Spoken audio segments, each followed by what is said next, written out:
Salut tout le monde, j'espère que vous allez bien. On se retrouve les amis pour une nouvelle vidéo. Merci à tous ceux qui s'abonnent à la chaîne. N'hésitez pas à lâcher un petit pouce bleu, n'hésitez pas à vous abonner, ça ne coûte absolument rien, c'est gratuit. Vous avez juste une petite notif lorsqu'une vidéo est publiée sur la chaîne. On va démarrer les amis avec les unes des quotidiens catalans. Mundo Deportivo qui titre Subidon, on pourrait le traduire par effet, poussée, buzz, euphorie du côté du Barça. Encore une prestation réussie des Catalans d'Hansi Flick hier sur la pelouse de l'Étoile Rouge de Belgrade. Manita pour le Barça, victoire 5-2 à l'extérieur. Le Barça qui se repositionne très bien au niveau du classement de cette Ligue des Champions. La une du quotidien Sport qui titre justement Manita Europea avec Fermín que l'on voit sur cette photo. Fermín qui a été d'ailleurs buteur hier et il est entré en seconde mi-temps et il a marqué, il a touché la barre franchement avec un peu plus de chance aussi parce qu'il y a eu la barre, il y a eu une frappe contrée, il pouvait quasiment inscrire un triplé hier Fermín alors qu'il est entré en cours de jeu. On regarde le résultat, donc victoire 5-2 pour le Barça hier du côté de Belgrade. Encore une fois, les Catalans marquent 5 buts. Inigo Martinez qui ouvre la marque à la 13e. On a l'égalisation du côté de Belgrade et puis par la suite, le Barça va marquer juste avant la mi-temps, Lewandowski. De nouveau après la mi-temps, le but de Lewandowski, but de Rafinha. Il y avait déjà 4-1 à la 55e, donc le match était plié. Et puis 76e, donc Fermín avant la réduction de la marque de Milson à la 84e minute. Voilà l'équipe hier qui était alignée par Hansi Flick, l'équipe donc qui a vaincu l'Étoile Rouge sur son terrain, avec notamment, comme vous pouvez le constater, la présence de Frenkie de Jong qui était bel et bien titulaire. Grand retour en tant que titulaire pour Frenkie de Jong. On avait aussi Gérard Martin qui a disputé cette rencontre. Voilà le classement donc de la Ligue des Champions et la bonne opération du Barça qui se classe maintenant en 6e position. Pour rappel les amis, la partie haute du tableau, donc de la première position à la 8e, on rappelle que les équipes sont directement qualifiées pour les 8e de finale de la Ligue des Champions. Ensuite au milieu, eh bien, tu es qualifié pour les barrages, les 16e de finale, et en bas les équipes sont éliminées. Donc le Barça est dans la meilleure portion du classement et ça veut dire pour le moment évidemment on est à la moitié de cette Ligue des Champions en phase de groupe. Pour le moment le Barça est qualifié en 8e et donc s'évite un tour de barrage, ce qui est quand même très intéressant. Meilleure différence de but aussi côté catalan de la LDC, 9 points sur 12 pour le Barça. On regarde aussi les amis les résultats du Barça depuis plus d'un mois maintenant. C'est très fort, c'est très lourd, c'est impressionnant, avec une moyenne de buts monumentale, hein. C'est plus de 3,5 plus de 3,5 buts marqués par match, ce qui est quand même assez exceptionnel. Et au final, voilà, sur le dernier mois, jamais le Barça ne semble être en difficulté, jamais le Barça ne se fait peur, hein, puisqu'il y a des résultats qui sont lourds et des résultats qui sont largement en faveur du Barça. On poursuit aussi avec l'officialisation d'un record qui vient d'être écrit par le Barça hier soir. Record dans l'histoire du club, les amis, dans l'histoire du club. On n'en avait même pas entendu parler avant la rencontre parce que peut-être que personne n'imaginait le Barça en passer 5 du côté de Belgrade. 3, 4, bon, c'est les standards. 5, le record est battu avec les 5 buts inscrits hier par le Barça. 55 buts inscrits par les hommes d'Hansi Flick depuis le début de saison, en 16 matchs tout simplement, toutes compétitions confondues les amis. C'est un record dans l'histoire du FC Barcelone. Ça n'est jamais arrivé. Malgré les grandes années du Barça que l'on a pu avoir, ça n'est jamais arrivé. Il faut s'en rendre compte quand même que cette équipe-là, elle fait un début de saison qui est monumental. Voilà, c'est tout simplement écrit dans les livres d'histoire du Barça maintenant. Ce début de saison, il sera écrit comme le meilleur de l'histoire du Barça, ce qui est quand même assez dingue. Autre petite stat, pour la première fois depuis près de 60 ans, 1959, le Barça a inscrit 4 buts ou plus lors de 3 matchs consécutifs en Coupe d'Europe. Ça aussi, c'est une stat quand même assez parlante, les Young Boys, le Bayern et évidemment hier l'Étoile Rouge.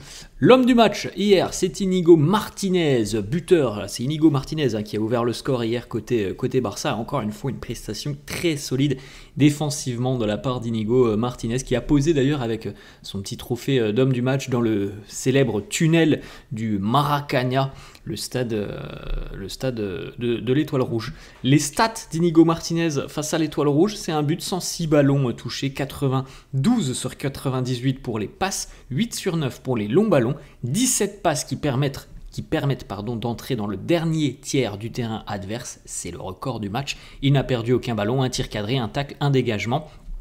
3 dégagements, un bloc, 2 dégagements de la tête, 9 récupérations de balles, record du match, 2 duels gagnés, c'est 2 sur 2, 2 duels aériens gagnés, 2 sur 2, 100% de duels au total gagnés, une faute obtenue, 0 faute commise, et il n'a pas été dribblé au cours de cette rencontre. C'est parfait, voilà, il n'y a pas d'autre mot. Inigo Martinez qui nous dit « Je suis content pour cette victoire avant tout ».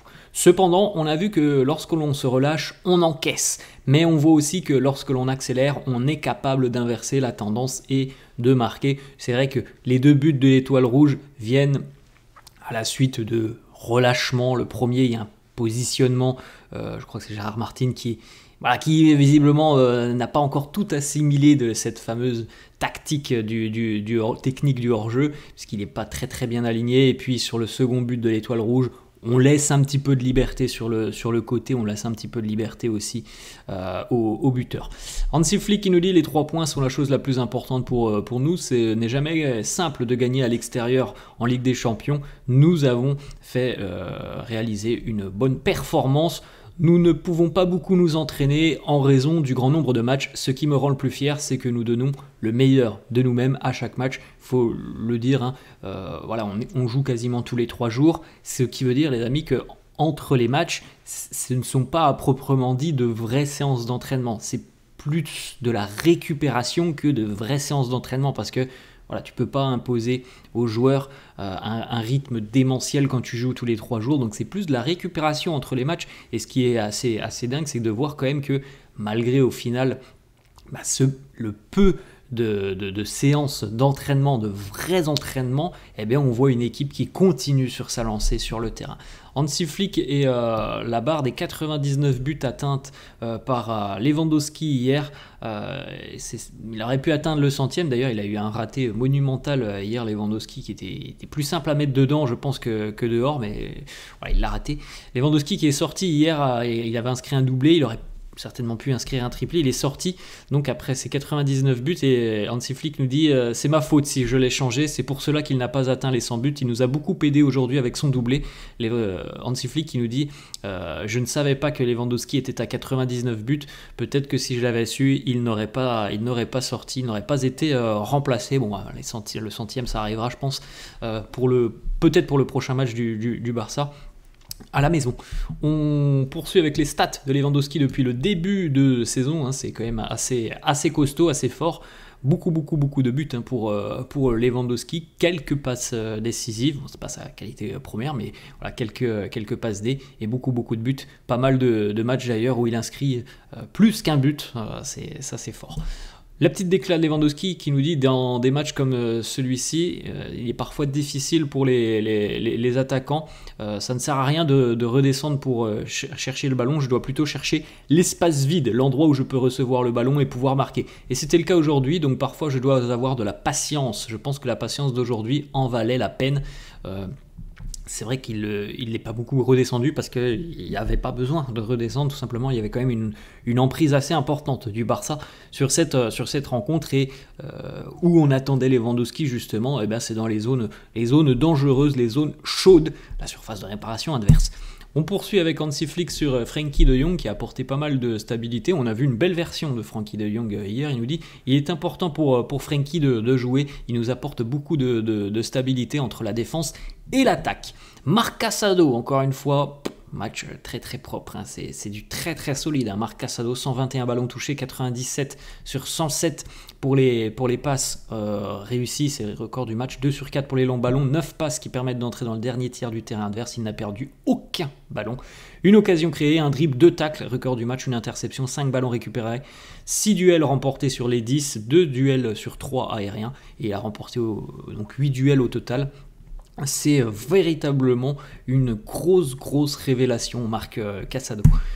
Classique Fermín, entrée à la 58e, buteur à la 76e, il a touché la barre transversale en fin de rencontre, il a été contré aussi par un défenseur alors que le ballon allait tout droit dans le but, il a fait voilà, une entrée déterminante aussi, Fermín. On enchaîne avec une petite déclaration de Pedri sur la rigueur d'Hansi Flick. Il nous dit: si un joueur est en retard quelque part avec Hansi Flick, il ne débute pas le match suivant ou ne jouera pas du tout. Voilà, le cadre, il est clair, et si tu t'écartes un petit peu du cadre, eh bien voilà, tu es sanctionné. C'est très bien, voilà, d'avoir imposé toutes ces règles pour justement que le vestiaire puisse vivre sans qu'on ait un joueur qui arrive à telle heure, un autre à telle heure. Voilà, il n'y a pas d'écart, tout le monde suit la même ligne directrice et tout le monde sait que s'il y a une erreur, s'il y a un faux pas, tu seras sanctionné. Les 7 derniers matchs de Rafinha, c'est monstrueux aussi pour Rafinha. Regardez, but et passe D hier face à l'Étoile Rouge, le but face à l'Espagnol, but et passe D face au Real, triplé face au Bayern, passe D face à Séville, double passe D face à Alaves, but et passe D face aux Young Boys. C'est du très très lourd Rafinha. 3e saison de suite en double-double pour Rafinha avec le Barça, donc comme au basket, hein, c'est but plus passe décisive, mais 3e saison de suite où il atteint le double-double après seulement 4 mois cette saison, 4 mois de compétition. L'année dernière, évidemment, il avait fallu attendre toute la saison pour qu'au final, il atteigne le double-double, 10 buts, 12 passes D, 10 buts, 13 passes D sur les 2 dernières saisons. Là, il en est déjà à 12 buts, 10 passes décisives. On a joué que 4 mois pour le moment sur cette saison, donc c'est énorme ce que fait Rafinha. Hansi Flick qui nous parle de Jules Koundé, il nous dit: depuis le premier jour que je suis arrivé au Barça, je dis que Jules Koundé est un excellent joueur. Encore une fois, il l'a montré et vous avez pu voir à quel point il est bon. Koundé hier face à l'Étoile Rouge, les amis, c'est 3 passes décisives. C'est quand même assez énorme, hein. On parle d'un latéral, 3 passes décisives, une activité énormissime sur son côté, et surtout les bons gestes, voilà, dans les zones dangereuses, lorsqu'il arrive où il peut délivrer des bons ballons à ses coéquipiers, et ben il fait le bon geste, il fait la bonne passe. Voilà, de très très bonnes situations créées par le latéral français hier.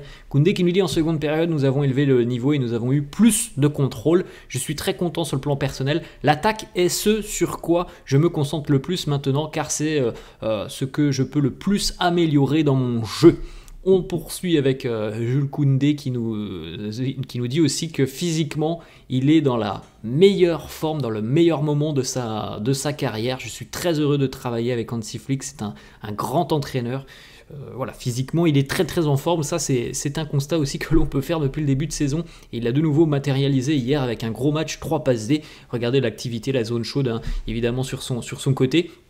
Au final, très peu de travail défensif, parce que franchement, le Barça a quand même été assez peu inquiété hier, mais en étant assez peu inquiété, tu concèdes quand même deux buts, et c'est aussi là-dessus qu'Hansi Flick a tenu à dire que voilà, on devait faire mieux défensivement, mais il y a beaucoup offensivement d'activité, hein, pour Jules Koundé. 4 récupérations de balles, beaucoup de passes réussies, des passes clés, 3 sur 4, c'est les passes décisives, les dribbles aussi sur le côté, 1 sur 3, et grosse activité générale sur son côté.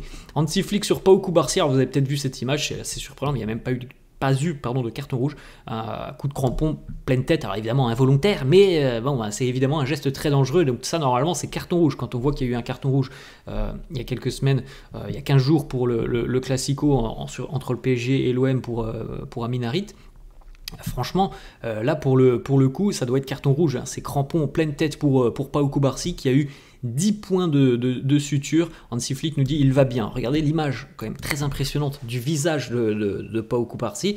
Halloween c'était il y a quelques jours, mais là c'est quand même très impressionnant, hein. Donc une belle balafre de 10 points de suture au niveau de la joue pour Pau Cubarsí. Il y avait le visage ensanglanté, c'était quand même assez inquiétant. Voilà l'image quand on a vu beaucoup de sang sur Cubarsí. Bon, c'est un coup, voilà, il y a une plaie, mais c'était quand même très inquiétant lorsque l'on a vu tout de suite le sang couler abondamment.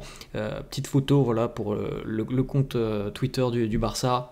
Le pouce levé, tout va bien, ça va pour Pau Cubarsí, on verra s'il pourra jouer ce week-end. Petit échange assez sympa d'ailleurs, Pedri qui a dû follow Pau Cubarsí en direct lors d'une émission, parce que le présentateur lui a demandé pourquoi il ne suivait pas Pau Cubarsí sur les réseaux sociaux. Pedri qui lui a répondu très honnêtement, je ne le savais même pas, donc voilà, il l'a suivi en direct sur l'émission. Voilà les amis, la fin de cette vidéo, j'espère que ça vous a plu, n'hésitez pas comme d'hab à lâcher un petit pouce bleu, merci à tous ceux qui le font, n'hésitez pas à vous abonner à la chaîne, je vous souhaite une très bonne journée, je vous dis à la prochaine, ciao.